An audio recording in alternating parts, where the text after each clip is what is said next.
Yuk kita dengarkan cerita Keong Emas, cerita anak dari Jawa Timur. Dahulu kala, hiduplah seorang pemuda bernama Galoran. Orang tuanya adalah orang yang terpandang dan disegani di desa. Namun, Galoran suka foya-foya dan bermalas-malasan, menghamburkan harta kedua orang tuanya hingga mereka tiada. Maka habislah harta bendanya. Seorang wanita kaya raya menjadikannya suami. Wanita itu memiliki seorang anak perempuan yang rajin dan pandai menenun bernama Jambean. Jambean yang rajin bekerja itu sering menasehati ayah tirinya agar tidak bermalas-malasan saja. Nasihat itu justru membuat Galoran muka. Beraninya dia menasehati orang tua. Patutkah itu? Galoran marah.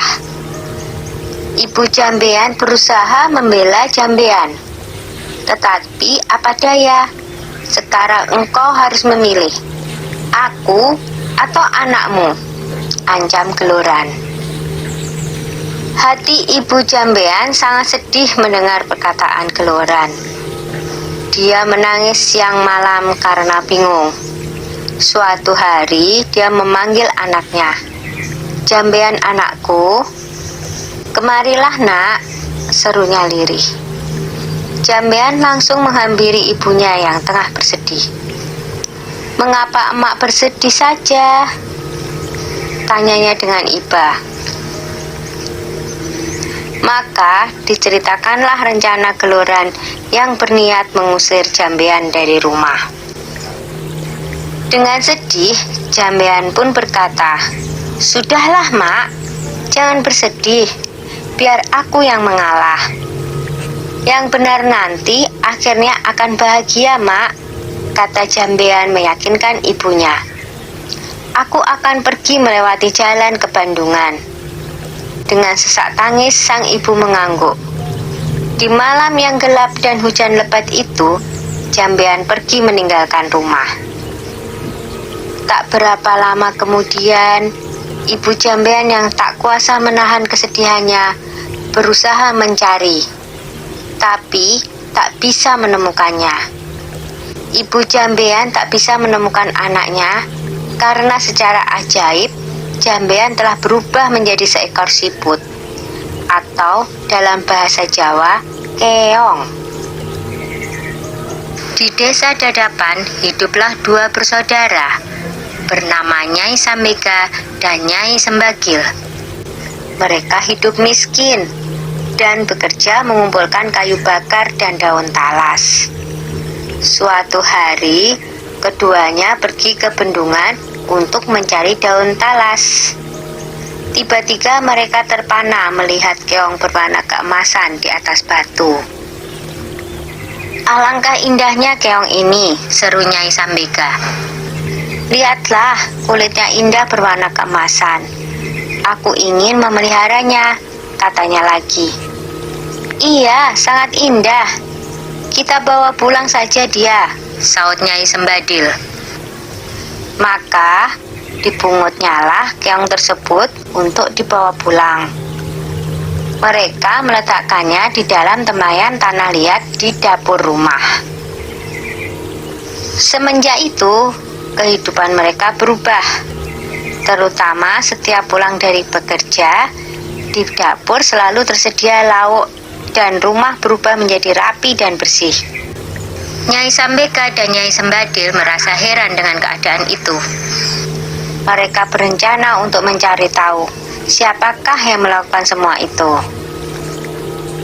Suatu hari seperti biasa, mereka berangkat kerja. Tetapi sebenarnya mereka hanya berpura-pura pergi. Setelah agak jauh dari rumah, mereka kembali menyelinap ke belakang rumah menuju dapur. Dari dapur terdengar suara seorang sedang memasak. Keduanya sangat terkejut saat melihat seorang gadis cantik keluar dari tempayan tanah liat tempat keong emas peliharaan mereka. Tentu dia adalah jelmaan dari keong emas itu, bisik Nyai Sembaga. Ayo kita tangkap sebelum dia berubah lagi menjadi seekor keong emas, bisik Nyai Sembagil. Dengan mengendap-endap, mereka masuk ke dapur. Lalu ditangkaplah gadis yang sedang memasak itu. Jambean awalnya takut, tetapi akhirnya bisa tenang. "Siapakah kamu, Nak?" desak Nyai Sambika penasaran. "Apakah kamu bidadari?" tanyanya lagi. "Bukan, saya manusia biasa. Saya diusir oleh ayah tiri saya, sehingga saya menjelma menjadi keong," saut Jambean tertunduk. Keduanya terharu mendengar cerita Jambean, apalagi melihat ketekunan gadis itu dalam bekerja dan kebaikan hatinya. Akhirnya, keong emas diangkat sebagai anak. Sejak itu, keong emas membantu keduanya itu dengan menenun. Tenunannya sangat indah dan bagus, sehingga terkenal sampai ke seluruh negeri. Karena hasil tenunannya itu juga, kedua nyai tersebut menjadi bertambah makmur.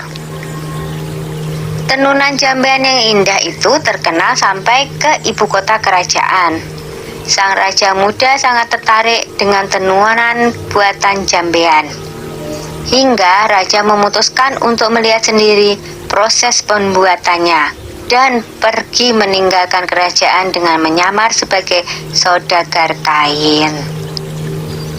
Akhirnya, tahulah raja perihal keong emas itu. Raja tak hanya terpikat dengan keindahan tenunannya, tetapi juga terpesona dengan kecantikan Jambean. Raja memerintahkan kedua nyai untuk membawa Jambean ke istana dan hendak meminangnya menjadi permaisuri. Betapa senang hati mereka, karena ketekunan dan ketabahannya, Jambean dan kedua ibu angkatnya kini hidup bahagia di istana raja. Sudah dulu ya cerita keong emasnya. Sampai jumpa.